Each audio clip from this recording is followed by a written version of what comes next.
Hagar, perempuan Mesir. Cerpen Sani B. Kuncoro. Narator Hetty Palestina Yunani. Kau tidak berhenti gemetar, bukan karena dingin, melainkan justru di puncak kulminasi matahari yang sinarnya sanggup mendidihkan air dalam kirbatmu. Andai ada air itu. Tapi kirbatmu telah kosong, entah sejak kapan.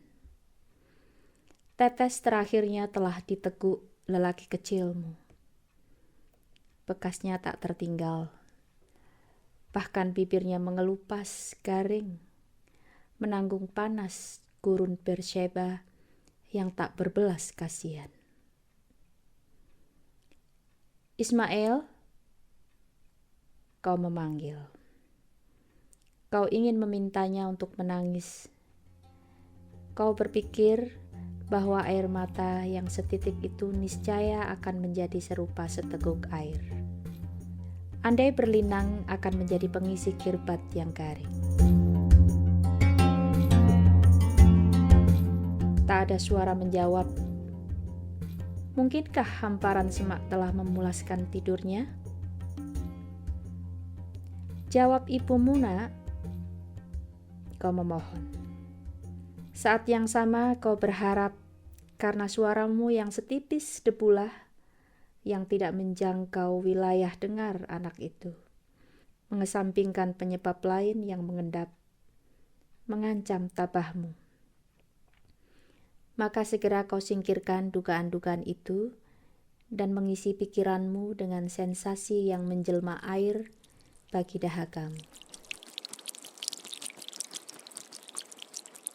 Lalu kau dengar suara itu. Air menetes atau gemericik? Kepalamu tegak. Mata nyalang memutar pandang menelusuri arah suara. Entah pada arah sebelah mana kau temukan cahaya terpantul dari yang mengalir. Berwarna perak, berbuih-buih. Air. Langkahmu bergegas. Bukit Al-Safa di depan sana tidak jauh. Harus segera kau buru yang berkilauan serupa perak itu, demi membasuh lidah garing Ismail dan melembabkan dahagamu. Tergenggam erat kirbat pada tanganmu. Kau akan mengisinya penuh-penuh.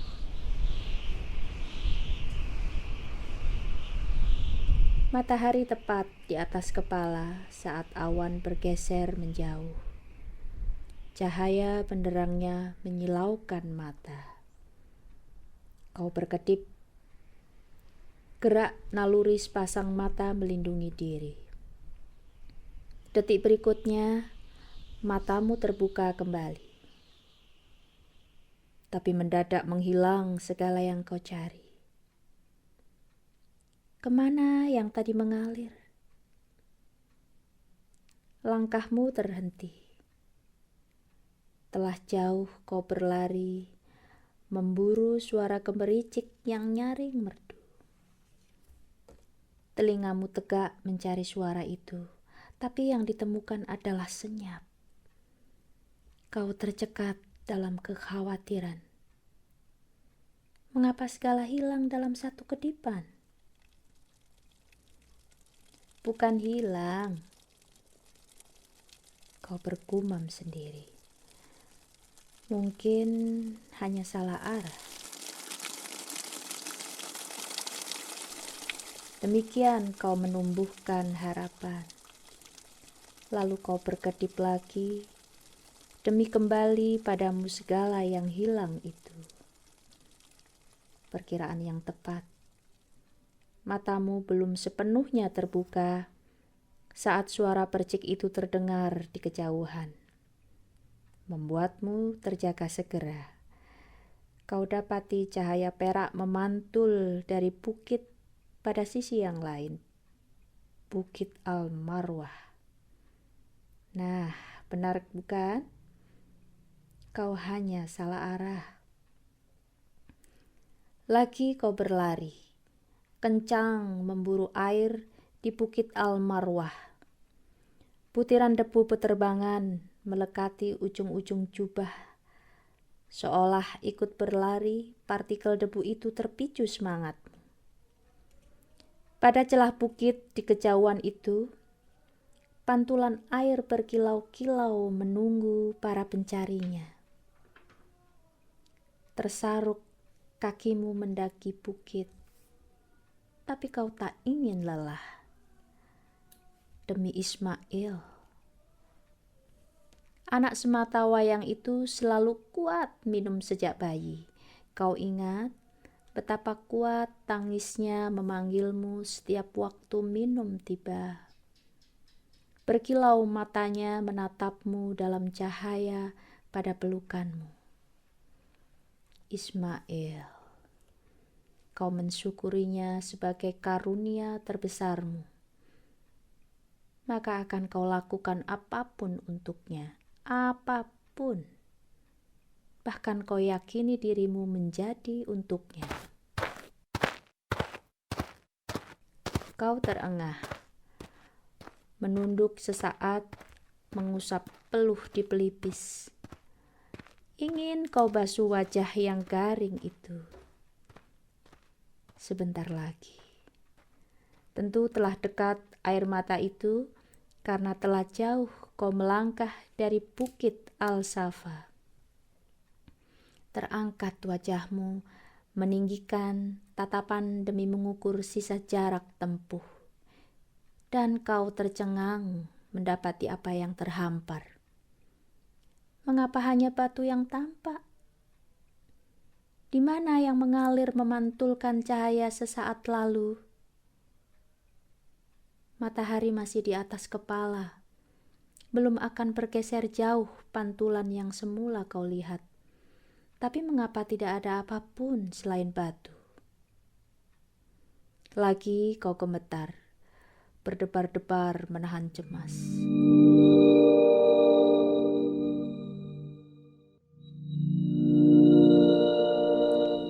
Jangan hilang sebelum membasuh Ismailku. Jangan kering sebelum mengisi kirbat kami. Kau berseru. Matamu berputar mencari, bergerak pada segala arah. Pada bukit sisi yang lain, kemilau yang nun jauh berkedip-kedip. Arah Bukit Al-Safa. Kau berpikir bimbang. Bukankah itu arahmu semula?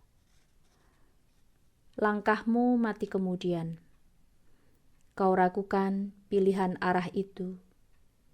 Sekaligus merasa dipermainkan. Tapi bayang Ismail yang tak bergerak di antara semak membuatmu tak ingin terjebak bimbang. Kau tahu anakmu yang dahaga tak bisa menunggu lebih lama. Maka kau memutar arah kembali, memburu yang mengalir. Bayang-bayang masa lalu dalam ingatan menjadi energi yang memicu semangat.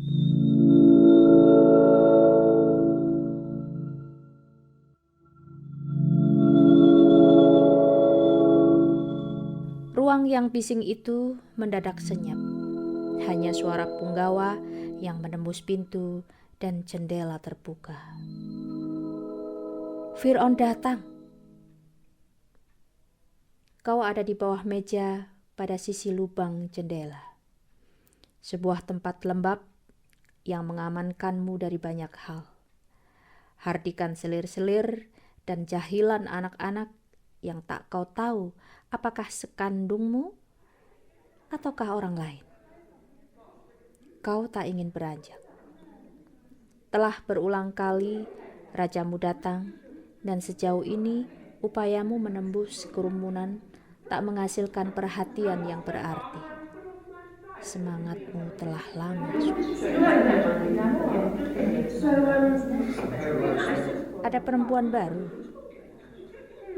Kau dengar suara dalam nada cemburu yang tak asing. Amboy, cantiknya. Seruan anak-anak sebayamu yang terpesona dalam kenaifan. Siapa dia? Sarai. Siapa? Calon istri baru Fir'aun. Perempuan dari Ur Kasdim.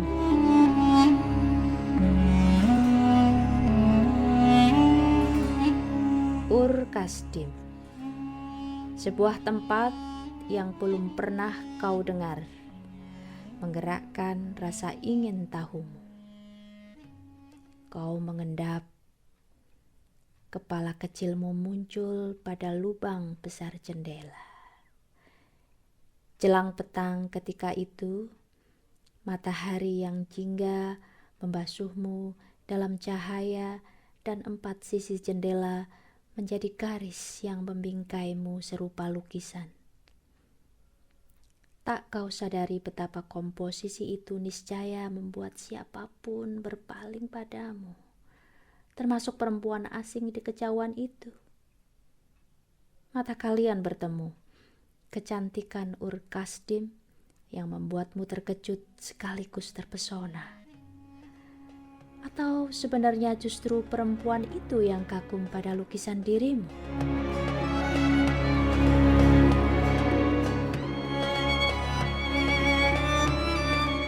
Namanya Hagar. Dia akan menjadi milikmu. Fir'aun berkata. Telunjuknya mengarah padamu.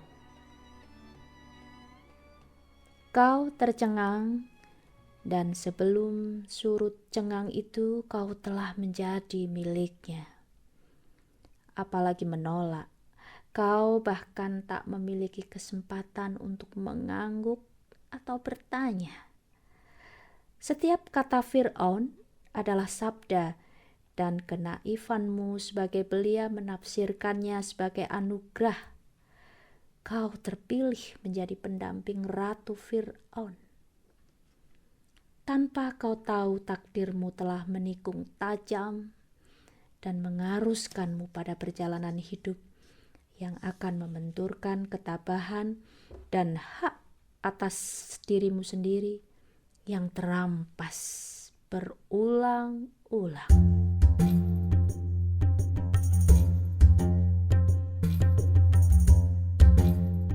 Hagar, perempuan Mesir, hamba Sarai.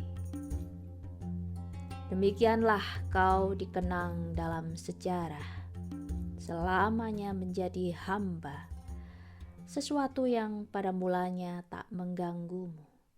Kau bahagia melayani nyonyamu yang selalu lembut dan murah hati.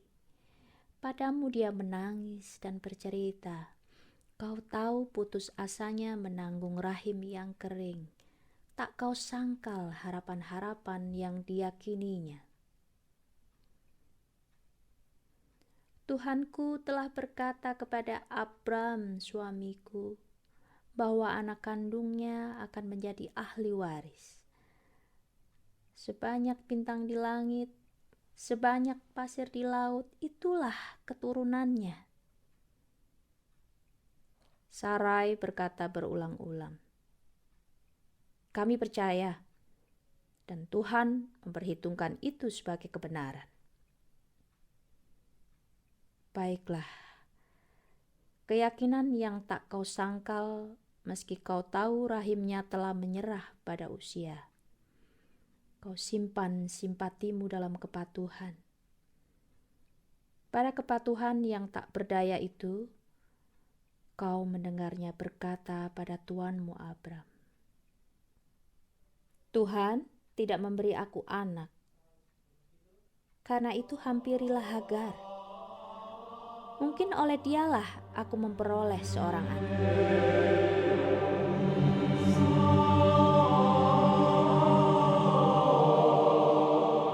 Kakimu terantuk batu, menghentikan langkah.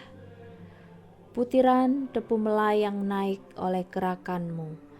Beberapa taburan partikelnya menyusup pada hirupan hidung, menyesakkan jalan napas.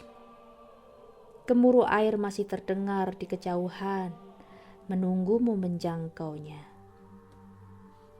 Kau ingat gemuruh di dalam dirimu dahulu itu, antara sedih dan menyesal mendapati rahim di dalam dirimu seolah otomatis menjadi milik nyonyamu, menafikan pendapatmu, apalagi izinmu.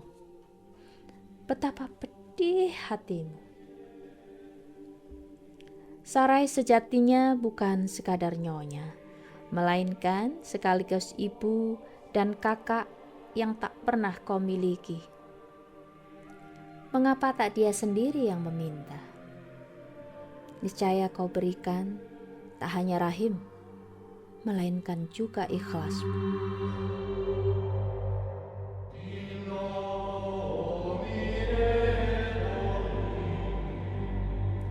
Lelaki itu, Abram, telah menjadi tuan yang bijak bagimu semenjak kalian terusir dari tanah Mesir. Padanya kau berikan hormat dan patuh. Tapi saat dia menghampirimu malam itu, kau merasa bahwa dia tak lebih seorang budak yang patuh pada perempuannya. Taburan bintang menjadi pelipur laramu malam itu. Kau ingat janji Tuhan, Tuanmu, yang akan menjadikan keturunannya sebanyak bintang di langit dan pasir di laut. Kau amini janji itu dan percaya Tuhan yang sama akan memperhitungkannya sebagai kebenaran bagimu. Kau akan menjadi ibu bagi bangsa yang tak terhitung dan bercahaya bak bintang-bintang. Maka Ismail harus bertahan. Kau harus mendapatkan air baginya. Tunggu ibu, nak. Kuatlah. Lagi kau melangkah, memburu yang mengalir. Suara air mengalir dan menetes, hilang, timbul, mendekat dan menjauh dari jangkauan. Tapi kau tak ingin kehilangan. Sebuah janji menjadi tiangmu bertahan. Janji malaikat. Malaikat yang menemukanmu di satu mata air. Masa awal kehamilan ketika itu. Perutmu membusung samar, menyimpan jabang bayi harapan. Kehamilan itu membuatmu mudah lelah dan mengantuk. Kehamilan itu membuatmu mudah lelah dan mengantuk. Barangkali karena kau mual berkepanjangan. Tengah hari itu, tubuhmu lemas setelah tumpah, membuatmu ingin tidur sebentar. Tapi perintah nyonyamu justru tak berhenti membuatmu tak punya pilihan lain selain menyangkalnya. Izinkanlah aku tidur sebentar, katamu memohon. Tidur? Bahkan belum tengah hari. Sarai terkejut. Sepanjang malam bayiku lasak, membuatku mual dan tak tidur. Katamu menjelaskan. Dusta, mana bisa bayi bergerak lasak dalam perut sekecil itu? Seandainya hamil, kau akan mengerti. Seketika kalimatmu menjadi tamparan baginya. Iri yang tertimbun telah menjadi bara yang akan menghanguskan siapapun, terutama dirimu. Kau dengar apa yang dikatakannya padaku? Nyonyamu mengadu kepada suaminya. Tangisnya meraung panjang. Penghinaan yang kuderita ini adalah tanggung jawabmu. Akulah yang memberikan dia ke pangkuanmu. Tetapi sesudah ia hamil, ia memandang rendah aku.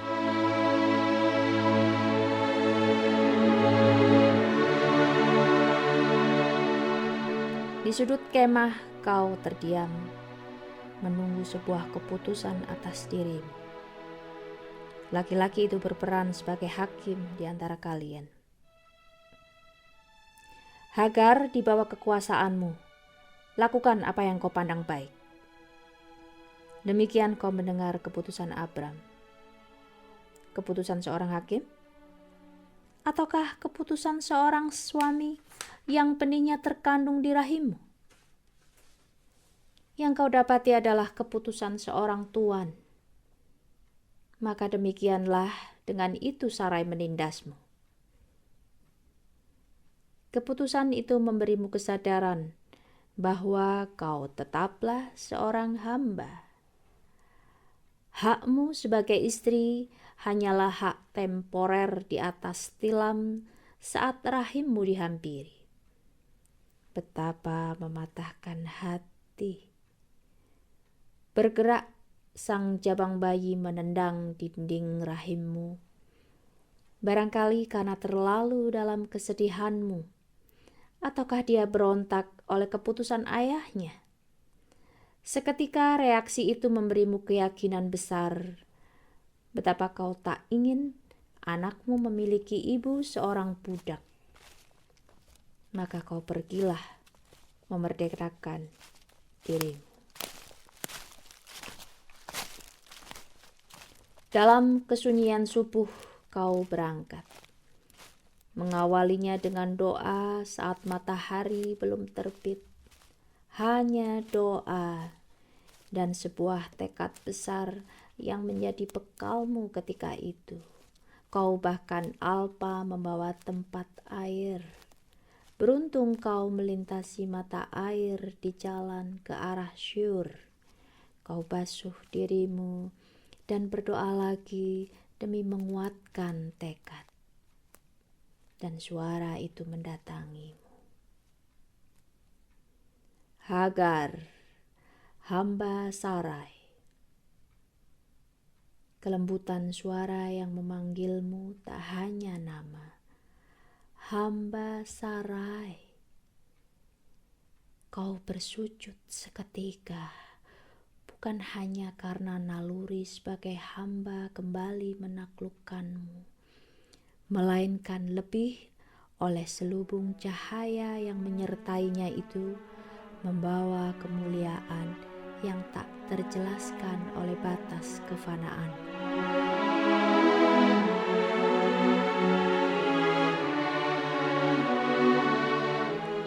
Dari manakah datangmu dan kemanakah pergimu? Malaikat bertanya. Kau gemetar, tak mampu menatap selubung cahaya. Aku lari meninggalkan Sarai nyonyaku. Kembalilah padanya. Tapi gugatan di dalam dirimu menggeliat. Tapi siapa mampu menyangkal cahaya agung itu? Biarkan dirimu ditindas di bawah kekuasaan nyonyamu. Lagi suara agung itu berkata, betapa maha yang mengetahui, dipahaminya sangkalan dalam dirimu yang tak terucap. Kau dapati semua tuturnya adalah sabda bagimu. Kau menangis, tak mampu menanggung ketakberdayaanmu. Aku akan membuat sangat banyak keturunanmu. Lagi dia membaca hatimu, sehingga tidak dapat dihitung karena banyaknya. Kau terpukau. Janji itu pernah kau dengar. Nyonya Sarai mengatakan berulang-ulang bahwa Abram mendapatkan janji itu dari Tuhannya. Kini kau mendengar malaikat memberikan janji itu kepadamu. Sungguhkah itu akan menjadi berkatmu? Tangismu berhenti, tengadah telapak tanganmu menggapai berkat itu. Kau akan melahirkan seorang bayi laki-laki, dan namailah Ismail. Kau bersujud, membuka hati menerima sabda. Kau penuhi hatimu dengan ikhlas dan meyakini bahwa itulah takdirmu. El-Roy, kau berbisik saat malaikat itu meninggalkanmu hilang dalam cahaya. El-Roy, Demikianlah nama malaikat itu bagimu. Bukankah di sini kulihat dia yang telah melihat aku? Lalu kau melangkah pulang, melepaskan kesempatanmu tak lagi menjadi budak. Tegak kepalamu menyimpan ikhlas. Di kemudian masa sejarah menyebut, sumur itulah Hai Roi, terletak di antara wilayah Kadesi dan Beret. El Roi, apakah kau masih melihat aku sekarang? Serumu memanggil. Kau percaya dialah malaikat penolongmu, atau sebenarnya kau sedang mengingatkan janji terucapnya padamu. Kau telah habis daya. Dialah harapan terakhir terbesar.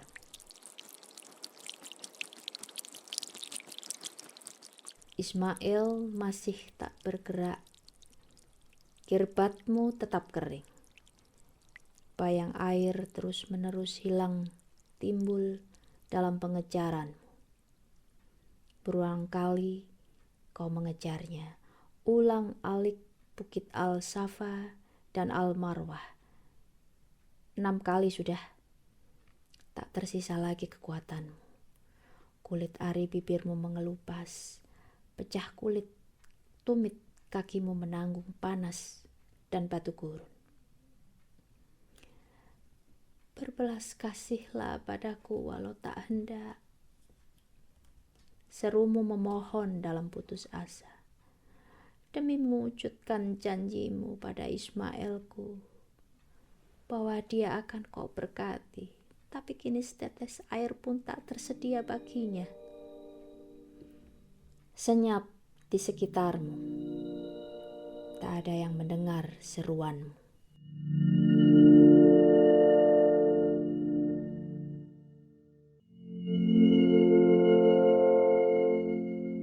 13 tahun sejak janji itu terucap, mungkinkah sang malaikat Alpa janji? 13 tahun. Kau menghitung dengan cermat setiap harimu sejak hari itu. Ismail menjadi tiangmu bertahan karena kau percaya keajaiban adalah sebuah niscaya. Saat nyonyamu Sarai melahirkan Ishak dari rahimnya yang telah mati, makin menambah keyakinanmu bahwa janji Tuhan Tuhanmu adalah kebenaran, bahwa keturunan Abram akan tak terhitung serupa bintang-bintang di langit dan pasir di laut. Tak hanya untuk Ishak, melainkan juga Ismail, si anak sulung. Meski nyonyamu tak menghendaki. Sarai, nyonya besar itu, mengapa tak berhenti membencimu? Mengapa selesai rasa sayangnya kepadamu setelah kau menjadi madunya? Bukankah kau tak berhenti menjadi budak baginya? Dengan segala pengabdianmu, mengapa ia tak berkenan berbagi berkat yang sama? Dia yang memilihmu, dia pula yang menjadikanmu musuh abadi. Dan disinilah kau sekarang, oleh karena kebencian nyonyamu yang tak lagi tertampung di dalam dirinya sendiri. Hari itu Ishak disapih. Tuanmu mengadakan perjamuan besar untuk merayakannya, penanda telah masa bagi Ishak untuk melatih diri menjadi anak laki-laki yang tangguh. Kau mengingat proses pisah susu itu bukan hal sederhana, apalagi mudah bagi anak dan ibunya. Kau mendengar Ishak menangis. Tak ada khawatirmu karena Ismail sedang menjaganya. Kau telah memberinya pengertian bahwa adiknya akan rewel beberapa hari. Sayangnya kau lupa memberikan pengertian itu pada nyonyamu. Kau melihat ia merebut anaknya dari asuhan Ismail dalam gerak yang menyimpan amarah. Matanya menyimpan tuduhan. "Usir Hagar, hamba perempuan itu dan anaknya," katanya kepada Abram. "Mengapa?" "Kau mendengar tuanmu bertanya lambat setelah helaan napas panjang yang berulang-ulang. Anak itu tak akan pernah menjadi ahli waris bersama anakku." Kau menyingkir segera, tak ingin tahu apa jawab tuanmu. Kau terlanjur tahu bahwa tuan yang baik hati itu tak akan berpihak padamu. Entah takdirnya atau takdirmu yang menempatkan posisi dilematis itu. Selalu tidak mudah bagi laki-laki manapun berbagi hati, pikiran, tubuh, apalagi keputusan-keputusan bagi para perempuannya. Baik pada masamu ataupun berabad-abad kemudian. Maka kau tak lagi terkejut mendapatkan keputusan itu. Hanya tidak menyangka. Baiklah. Subuh itu, dia menunggu di depan tenda. Agaknya dia tahu waktu berdoa yang selalu kau pilih sebelum matahari terbit. Tanpa menatap matamu, diulurkannya kirbat berisi air dan buntalan roti. Menyerahkan Ismail dan memintamu pergi. Kau tak bisa menatap ke kedalaman matanya yang menghindarimu. Tetapi kau dapati kurat kesedihan di wajahnya. Kau mengerti bahwa bungkus dari semua ini adalah kepatuhan. Patuh pada firman atau nyonyamu? Kau tak tahu.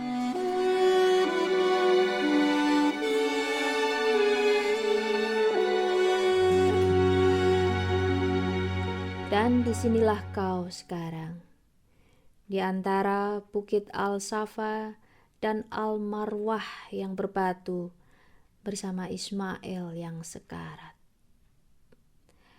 "Elroy," lagi kau berseru. Matamu mengabur karena sisa kesadaran yang menipis menempatkanmu pada sebuah perspektif yang menjadikan semesta beralih kabur. Kau berpikir barangkali demikian malaikat melihatmu dalam kekaburan, jarak pandang yang entah sejauh apa. Apakah kau akan pasrah? Ingatan mengembalikanmu pada segala yang telah kau jalani sejauh ini. Diserahkan sebagai budak, dihampiri demi melahirkan, ditindas karena cemburu, diusir kemudian. Bagaimana sejarah akan mencatatmu? Sebagai budak perempuan dari Mesir yang mati bersama anaknya di gurun Beersheba?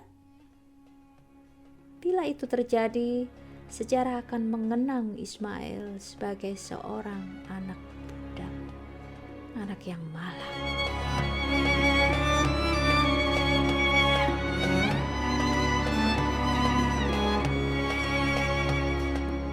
Tidak, itu tak akan terjadi. Demikian hatimu berkehendak. Bola takdir itu kini padamu, memilih berakhir di gurun atau berjuang menjadi bintang-bintang di langit. Kau gerakkan tanganmu, mengumpulkan tenaga yang tersisa. Kau tak akan menyerah demi sejarah Ismail. Tersaruk langkahmu ke arahnya. Kau harus membangunkan anakmu, menjanjikannya kau akan menemukan air. Niscaya anak itu akan bertahan, karena janji seorang ibu adalah mata air harapan bagi anak.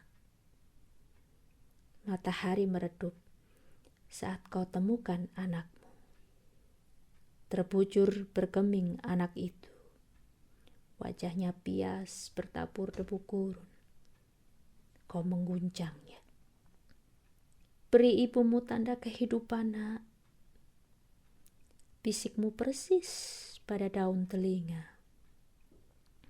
Suaramu serak sudah. Tenaga penghabisan yang kau punya. Entah permohonan ataukah perintah. Kawal ibumu meminta Elroy menggenapkan janjinya padamu. Anakmu berkeming, bahkan angin tak menggerakkan sekedar bulu matanya. Namun kau tak memilih tidak menyerah. Kau tak berhenti mengguncangnya. Dialah satu-satunya yang membuatmu ikhlas menjalani takdir. Tak akan kau lepaskan janji yang pernah diberikan kepadamu. Janji yang telah kau yakini akan menjadi kebenaran.